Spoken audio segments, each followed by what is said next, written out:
అంటే సరే నేను వాళ్ళను ఇన్సల్ట్ చేసుడు కాదు, దేనికి కాదు, కానీ అసలు ఏ ఆకాంక్షల గురించి అయితే తెలంగాణ వచ్చిందో, తెలంగాణ తీసుకొచ్చుకున్నామో, ఏ పోరాటం దేని గురించి అయితే 54-55లో కలపద్దన్నప్పుడు జరిగినటువంటి పోరాటంలో 8 మంది విద్యార్థులు చచ్చిపోయినారు.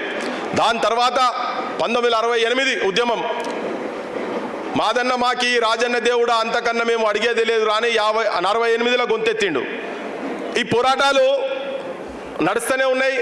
369 మందిని నిర్దాక్షిణ్యంగా కాల్చి చంపిన తర్వాత, కాల్చి చంపినటువంటి దుర్మార్గుడు కేబీఆర్ పార్క్ రూపంలో, కాసు బ్రహ్మానంద రెడ్డి పార్క్ రూపంలో ఇప్పటికీ తెలంగాణ వచ్చిన తర్వాత కూడా ఇంకా వెలిసి ఉన్నాడు అక్కడ. అదేం విగ్రహాలు అట్లనే ఉన్నాయి, అస్తిత్వం అట్లే ఉన్నది. మొన్న 1200 మంది చనిపోయిన తర్వాత తెలంగాణ తీసుకొచ్చుకున్న తర్వాత 12 ఏళ్ల తర్వాత అసలు నా తెలంగాణ ఏది అని చెప్పని ఇటువంటి వాళ్ళందరూ ఆలోచిస్తుంటే నిజంగా కూడా అందరూ ముక్కులు వేలేసుకునే పరిస్థితి వచ్చింది తెలంగాణ ప్రజలకు. ఇప్పటికీ తెలంగాణలో ఆత్మహత్యలు ఆగలేదు, రైతుల ఆత్మహత్యలు ఆగలేదు, నిరుద్యోగుల ఆత్మహత్యలు ఆగలేదు. నిరుద్యోగులు నా నౌకరు నాకు కావాలి అని చెప్పి రోడ్ల మీదకి వస్తే ఒళ్ళు వలగొడుతున్నారు, కేసులు పెడుతున్నారు. మరి ఎటువంటి వాళ్ళ చేతులలో ఇవాళ రాజకీయ వ్యవస్థ ఉన్నది? ఇటువంటి వాళ్ళని ముచ్చట సత్యనారాయణ గారిని ఎందుకు ఇవాళ స్ఫూర్తిగా తీసుకోవాలి, తన జీవితాన్ని ఎందుకు స్ఫూర్తిగా తీసుకోవాలని చెప్పని ఒక్కొక్కరు ఒక్కొక్క విధంగా మేము వ్యాస సంకలనం తిరుమలరావు సార్ మేము కూర్చున్నప్పుడు సార్ గైడ్ చేసిన దానికి ఇటువంటిది మనం ఒకటి తీసుకురావాలి, ఈ చరిత్ర బయటికి రావాలనుకున్నప్పుడు ఒక్కొక్కరు ఒక్కొక్క రకంగా దీన్ని వాళ్ళ ఆలోచన విధానంతో రాసిండ్రు. రాసిన వాళ్ళు ఇంకా చాలామంది వచ్చేది ఉండే. 2 పుస్తకాలు ఇవాళ ఆవిష్కరణ చేయాలనుకున్నాం. ఒకటనే తన ఆత్మకథ జీవిత కథ ఒక పుస్తకం ఒకటి, తర్వాత వ్యాస సంకలనం ఒకటి. చాలామంది ఏం చెప్పిందంటే ఇది ఇట్లా కాదు, ఒక డే లాంగ్ సెషన్ జరగాలి దీని మీద. తన చరిత్ర అంటేనే తెలంగాణ చరిత్ర అనేది మాకు అనిపిస్తున్నది కనుక రాసిన వాళ్ళు అట్నే రాసిండ్రు. కనుక దీనికి ఇంకా విస్తృతంగా దీని మీద చర్చ జరిగి అందరినీ చాలామందిని ఇక్కడ పిలిచి మాట్లాడిపియాలని చెప్పని అనుకునేటువంటి సందర్భంలో ఆ పుస్తకాన్ని ఇంకొక 15-20 రోజుల్లో, నెల రోజుల లోపల ఇంకా కొంతమంది కూడా ఆర్టికల్స్ రాస్తాను అనుకున్న సందర్భంలో ఆ ఒక్కటి అలా జరుగుతలేదు. ఆత్మకథ కూడా దాంట్లో వెతుకుతుంటే ఎక్కడెక్కడియో చరిత్రలు ఇవన్నీ చాలా ఇంకా కూడా ఈ పుస్తకంలో ఇంకా రావాల్సినటువంటి అంశాలు కూడా చాలా ఉన్నాయి. ఇవాళ అందరికీ తెలంగాణ యువతరం తరఫున కావచ్చు, నిరుద్యోగుల తరఫున కావచ్చు, భవిష్యత్ తెలంగాణ నిర్మాణం చేయాలనుకునేటువంటి ఆలోచన ఉన్నటువంటి అన్ని సంఘాలకు కావచ్చు, అందరికీ ఈ సభ నుంచి ఇది ఆలస్యంగా స్టార్ట్ అయింది. నేను 2 గంటల గట్టి బస్సులో మొదలు పెట్టుకోవాలనుకుంటే ఇంతకుముందు గవర్నర్ మీటింగ్ ఉండి చాలామంది వచ్చి చాలామంది వెళ్ళిపోయారు. 4-5 గంటల వరకే ఉండిపోవాలనుకున్న తర్వాత ఇక మేము టీవీలలో చూస్తామన్నా అని చెప్పి దూరంకి వెళ్ళి వచ్చిన వాళ్ళందరూ చాలామంది వెళ్ళిపోయారు. వాలంటరీగా వచ్చిన వాళ్ళందరికీ ఇవాళ వీళ్ళ మాటలు అన్ని ఛానళ్ళు దాదాపుగా మా రఘునడీడా సీన్ ఉన్నాడు, అన్ని ఛానళ్ళు యూట్యూబర్స్ కావచ్చు, మెయిన్ ఛానళ్ళు కూడా ఉన్నారు. మెయిన్ ఛానల్ మొత్తం చూపిస్తారో నాకు తెలియదు, కానీ ఒక్కొక్క మాట ఈ తెలంగాణ గడ్డ గురించి, అస్తిత్వం గురించి వీళ్ళ గుండెలకెళ్ళి వచ్చేటువంటి మాటలు ఇవాళ వినబోతున్నారు. మీరు అందరు తెలంగాణ ప్రజానికానికి చెప్పబోతున్నా. నేను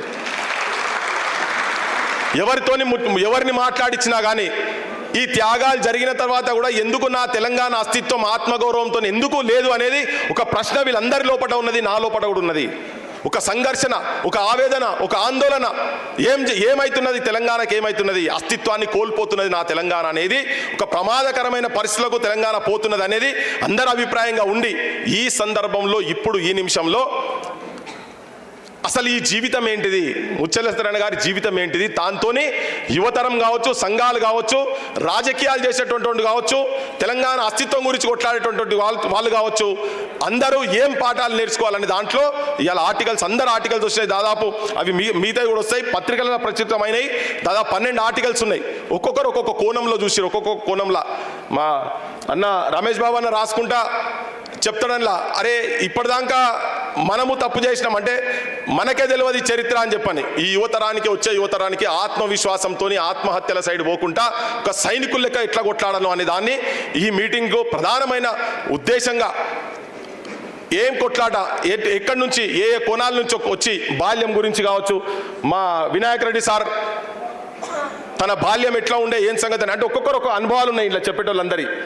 ఒక్కొక్కరి పాశం యాది రంకులు వాళ్ళకు సోపతి ఉన్నది. ఆయన ఇప్పటికి కొట్లాడుతూనే ఉన్నాడు, మొత్తుకుంటూనే ఉన్నారు. కానీ వీళ్ళు పొద్దుగా లేస్తే మొత్తుకుంటోలే కాదే, ఏమైతే వీళ్ళతో నన్ను కాడుకున్నది. నాకు నిన్న సంగిశెట్టి అన్న ఆ జై తెలంగాణ పత్రికకు సంబంధించినటువంటి టైటిల్ ఒక్క పేపర్ కూడా లేదు. మేము అన్ని కట్టలు కట్టి ఒక పెద్ద మనిషి దగ్గర పెట్టినాం 20-25 ఏళ్ళ కింద. ఇవాళ అడుగుతూనే పేపర్ లేవంటున్నాడు. పెట్టుకొని, ఎందుకంటే పుస్తకం బయటకు వస్తే అసలు చరిత్ర బయటకు వస్తుంది కదా. నా బుక్లో ఇప్పుడు లేదు, ఇప్పుడు వచ్చేటువంటి ఆత్మకథ లేదు, కానీ టైటిల్ ఇప్పుడు బయటకు వచ్చింది. సంఘిషటన్న ఈరోజు దాని మీద ఆర్టికల్ రాసిండు. అసలు జై తెలంగాణ పత్రిక ఏంది, దాని నేపథ్యం ఏంది, అమరన్న ఆర్టికల్ వచ్చిన తర్వాత దాంట్లో ఎట్లా రాజ్యం బ్రహ్మానందరెడ్డి వీళ్ళందరూ ఎట్లా దాన్ని అనగదొక్కాలనే ప్రయత్నం చేస్తున్నారు. అంటే వాస్తవిక చరిత్రను అప్పుడేమో భవిష్యత్ తెలంగాణ నిర్మాణం గురించి ముచ్చలత్రణ గారు అసంటోలు కావచ్చు, ప్రభాకర్ రావు గారు అసంటోలు కావచ్చు, దేవులపల్లి అమరన్న అసంటోలు కావచ్చు, వీళ్ళందరూ ఆ పత్రికల పనిచేసిన వాళ్ళు ఎట్లా నిర్మాణం చేయాలనుకునేది అన్ని కూడా అప్పుడు తొక్కి పెట్టాలంటే తెలంగాణ వచ్చిన తర్వాత కూడా వీళ్ళు తొక్కి పెడుతున్నారు. ఎందుకంటే నిజమైన చరిత్ర బయటకు వస్తుందనే ప్రమాదం, చరిత్ర బయటకు వస్తే అసలు రంగులు ఎవరేందనేది బయటకు వస్తుందని ఇవాళ ఈ తెలంగాణకు నిజమైన భూమిపుత్రులు ఆత్మాభిమానంతో తెలంగాణ బతకాలనుకుంటే మాత్రం ఒక సైన్యం లెక్క, సైనికులు లెక్క ఐడియాలజికల్ మిలిటెంట్స్ తెలంగాణకు అవసరం ఉన్నదని చెప్పని నేను ఈ వేదిక మీదకి వెళ్ళి తెలంగాణ 50 మంది తెలంగాణ జనానికి నేను విజ్ఞప్తి చేస్తున్నా. నా దృష్టిలో ఇలా ఏ రాజకీయ పార్టీ కూడా, ఏ పార్టీలో ఇలా అధికారం ఉన్నోళ్ళు కావచ్చు, ఆపోజిషన్లో ఉన్నోళ్ళు కావచ్చు, ఎవరిని చూసినా నాకైతే చిత్తశుద్ధితోటి తెలంగాణ ఆత్మ ఆవిష్కరించేటువంటి నాయకత్వం ఏ రాజకీయ పార్టీలో నాకు ప్రస్తుతం ఉన్నటువంటి రాజకీయ పార్టీలు ఎవరి దగ్గర కనబడతలేదని చెప్పి నేను ప్రజలకు విజ్ఞప్తి చేయదలుచుకున్నా. పొద్దున్న లేస్తే మొత్తుకుంటూనే ఉన్నాం. అయితే నేను మధ్యలో మాట్లాడేటప్పుడు మాట్లాడతా, ఇది వేలాది మంది, లక్షలాది మంది ఒక చిన్న ఇన్విటేషన్ పెడితే లక్షలలో పోయింది అది. ఇలా నిన్న మొన్న మాట్లాడుకుంటా తిరుమలరావు సార్ చెప్పిండ్రు, నేను మనోజక్క తిరుమలరావు సార్ కూర్చున్నప్పుడు చెప్పిండు, సత్యనారాయణ గారిది ఒక సినిమా తీయాలి అని చెప్పిన. ఈ చరిత్ర సినిమా తీయాలి, బరాబర్ తీద్దాం సార్ అని చెప్పిన. శంకరన్నకు ఆల్రెడీ అనుభవం ఉంది. ఎందుకు తీయాలంటే దీన్ని కమర్షియల్ కాదు, అది అసలు ఆలోచన లేదు. ఒక పత్రిక రాజ్యానికి వ్యతిరేకంగా ఒక వాయిస్ రావాలని చెప్పని కొట్లాడినప్పుడు వారానికి, ఆ కాలంలో 1970 కాలంలో వారానికి ఒక సంచికి వస్తే దాని గురించి పైసలకు నానా తంటలు పడ్డాడు. ఆ పైసలు కనుక దగ్గర పెట్టుకునేది ఉంటే ఇవాళ ఒక సగం హైదరాబాద్ కొనుక్కుని కావచ్చు అని తన. కానీ అంతా అంటే ఎన్నో సాక్రిఫైస్ ఇవాళ తెలంగాణలో నక్సల్ ఉద్యమాలలో కావచ్చు, తుపాకులు పట్టుకొని, బాంబులు పట్టుకొని ప్రజా సమస్యల గురించి ప్రజల పక్షాన అడవిలో తిరిగినటువంటి త్యాగాలు కావచ్చు, ఇలా డైరెక్ట్ తెలంగాణ ఉద్యమంలో కావచ్చు చాలామంది దెబ్బలు తిన్నోళ్ళు, జైళ్ళ పాలైనోళ్ళు, నెలలు సంవత్సరాలు వాళ్ళ జీవితాలు తెలంగాణ గురించి అర్పించినా కానీ మళ్ళీ లాస్ట్కి వచ్చే వరకు పెద్ద క్వశ్చన్ మార్కు. ఇక్కడ మొత్తం ఆంధ్ర ఆధిపత్యాలకు సంబంధించినటువంటి ఆంధ్ర పెట్టుబడిదారు వర్గాల చేతులలో ఉన్నటువంటి రాజకీయ వ్యవస్థ అన్ని రాజకీయ పార్టీలలో ఉంటుంది. కాబట్టినే ఇవాళ ఈ మీటింగ్ తెలంగాణ ప్రజలకు ఒక దిక్సూచి లెక్క ఉండాల్సిన అవసరం ఉన్నది కనుక చెప్పదలుచుకున్నాం. 54లో రాసిండు, తెలంగాణ సోదరా తేల్చుకో నీ బ్రతుకు మోసపోతివ నీవు గోసపడతావు అని. పోయిన ముఖ్యమంత్రి చంద్రశేఖర్ రావు చెన్నారెడ్డి వచ్చి ఉద్యమంలో ఒక యాంకర్ ఆయన అడుగుతుంటే చెన్నారెడ్డి పెద్ద నాయకత్వం వహించింది కదంటే, కాదు అంతకు ముందే తెలంగాణ చాలా భీకరంగా కొట్లాడింది, భావజల వ్యాప్తి కిందాక పోయింది, తనను ఉద్యమానికి ఆహ్వానం పలికిండ్రు అని అన్నాడు అని చెప్పిండు. రావోయి మర్రి చెన్నారెడ్డి ఇకనైనా రావేమి వెర్రి చెన్నారెడ్డి, రావోయి రామచంద్రారెడ్డి ఇకనైనా రావేమి మూగ చంద్రారెడ్డి అని పదం చెప్పిండు. ఆ పాట చెప్పిండు.